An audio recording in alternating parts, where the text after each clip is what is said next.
تحت عنوان إسرائيل تراقب بفارغ الصبر إنتاج طائرة مقاتلة متطورة في مصر. تقرير لموقع زيف دوت نت الإسرائيلي يسلط الضوء على المخاوف الإسرائيلية من التطور الكبير في الصناعات العسكرية المصرية.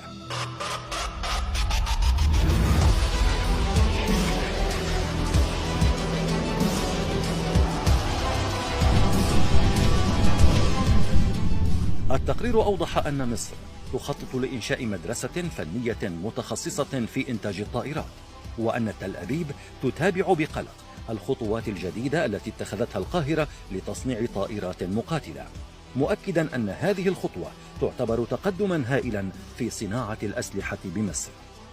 وكانت الهيئة العربية للتصنيع في مصر أعلنت عن شروط الالتحاق بمدرسة التكنولوجيا التطبيقية المتخصصة بمجال صناعة الطائرات، التي تعتبر أول